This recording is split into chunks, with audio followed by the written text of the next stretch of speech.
You wake up on the cold ground of a steppe plain. Your ears are ringing from the screams that tore across your village only hours ago. Smoke rises behind you. Bodies lie where they fell. The air tastes like ash. Then you hear it. The rhythmic crunch of hooves in the frost-hardened earth. A shadow blocks out the sun. A rider. Armor made of iron scales. A bow taller than you've ever seen. He's one of Genghis Khan's generals, a commander of 1,000 men. Behind him, dozens of captives, women from villages just like yours, tied together with leather thongs. He looks down at you, the way a merchant looks at livestock. This isn't a nightmare. This was Mongol conquest. And what I'm about to show you is the part of Mongol history they never teach in school. The dark system of captivity, exploitation, and selection rituals used by Genghis Khan's generals as they carved their empire across Asia. Not legend. Not myth. This is documented by Persian chroniclers, Chinese court records, and Rashid al-Din's official histories, written under Mongol supervision. If you stay to the end, you'll never see the Mongol Empire the same way again. Hollywood lied about the Mongols.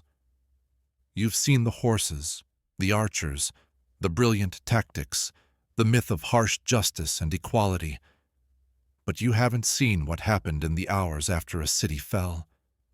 Because for the Mongols, the conquest didn't end when the gates broke. It ended when every useful resource had been taken. Gold, skilled artisans, and yes, women. The Mongols had a system for this. Cold, efficient, mathematically precise. Modern historians call it the division ritual. The Mongols called it karyud, the sorting. Here's how it worked. When a city fell, whether in Khwarezm, Zhongdu, Nishapur, Kiev, or Merv, every surviving woman was driven into an open square or onto the steppe outside the walls. Eyewitness accounts describe thousands of women standing in lines that stretched farther than a man could shout. Then the sorting began. The Mongols divided women into 5 categories. 1. Noble or high-status women, reserved for the Khan's inner circle, the generals, the princes, and the ruling Borjigin clan. 2. Young and desirable women, taken immediately by officers and elite cavalry. 3. Skilled women, weavers, singers, dancers, healers, anyone who could be exploited economically. 4. Common captives, assigned as property to ordinary soldiers. 5. Women deemed useless, executed on the spot. This wasn't chaos. This was administration. Persian historian Juvayni writes, "They were sorted as merchants, sort fine silk from rough cloth." Think about that. Human lives processed like inventory. And now we reach the part almost every documentary avoids. What happened to the women in Category 1 and 2? Because the generals didn't just take captives. They ran an entire system of selection, control, and reproduction that fueled the Mongol ruling class for generations. The Mongols had a word for women seized on campaign: Gerega emegtai, women of the encounter. A chilling euphemism. These women were not considered wives, not concubines, not even slaves. They were spoils, used to bind loyalty among commanders. When a general distinguished himself in battle, the Khan rewarded him with a share of plunder, horses, and women. Rashid al-Din writes, "In the days after conquest, beautiful women were counted among the most precious gifts." To the Mongols, this wasn't scandalous. It was political. A female captive wasn't just a possession, she was a status symbol. Proof of rank, proof of favor, proof that the Khan trusted you enough to reward you in the same manner he rewarded his own sons. Now imagine you're one of these women. Your city has burned. Your family is dead. You've been marched for days across the steppe, starving, barefoot, chained to others. Then you reach the general's encampment. This isn't a wooden fortress. It's a cluster of felt tents, jeer, arranged in a perfect circle, guarded by elite warriors. Inside the largest tent stands the general himself, flanked by scribes. You're brought before him. You're inspected, not spoken to. Inspected, like a horse. Chroniclers tell us the general's steward checked teeth, hands, height, skin, hips, eyes. Not for beauty alone, but to judge your value as property. The Mongols were building an empire that needed people, and women were resources to be allocated. Chinese records from the Jin dynasty describe women's registries kept by Mongol commanders, listing captives by origin, skill, and function. One surviving ledger from Khwarezm lists women as fit for service, fit for the tents, fit for the soldiers, fit for disposal. Let that sink in. This wasn't random cruelty. This was bureaucracy. Now we enter the darkest part of the story. Because the fate of Category 1 women, the ones taken by generals, wasn't just sexual exploitation. It was political imprisonment.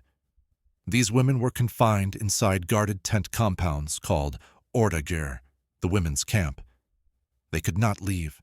They could not refuse the general. They could not own property. They could not speak their own language publicly. They could not practice their religion. Their identities were erased. And the children they bore? They belonged not to the woman, but to the general. Mongol law stated, a child born in the Orda is the father's alone. If a woman resisted, she disappeared. Giovanni writes coldly, those who resisted were removed from the camp, and none ever saw them again. Archaeological digs in Mongolia and Kazakhstan have found mass burial pits filled with young women whose hands were bound with leather straps, matching the descriptions in Persian chronicles. But here's the part almost no one talks about. The generals used these women as political currency. A woman taken from Central Asia might be gifted to a Mongol prince. A woman from China might be traded to a powerful commander. A Korean captive might be sent as tribute to a steppe ally. A Persian woman could be forced into marriage to secure alliances. Women were diplomatic tools. The Mongols had a term, emegtai solik, the exchange of women. This exchange system shaped the entire empire. The genealogy of the Mongol ruling class, from Genghis Khan to Kublai, is built on the bodies of captive women whose names history erased. Now we reach the moment no one survived to describe, but the chroniclers hint at it. The first night, the general's tent, the guards standing outside, the door flap pulled shut.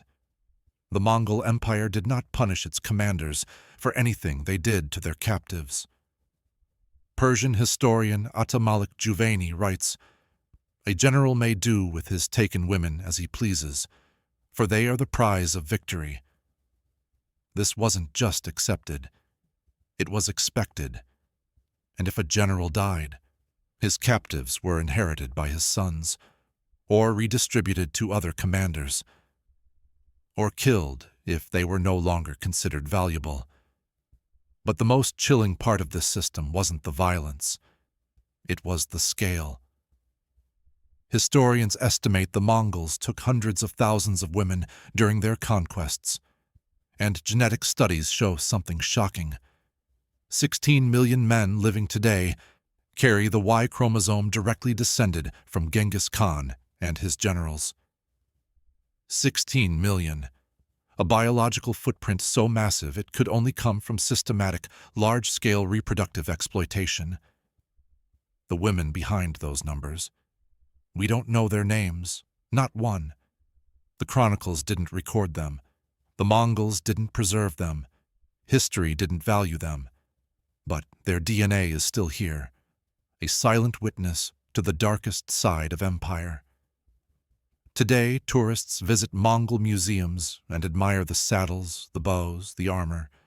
They read about military brilliance and postal relay systems and steppe diplomacy.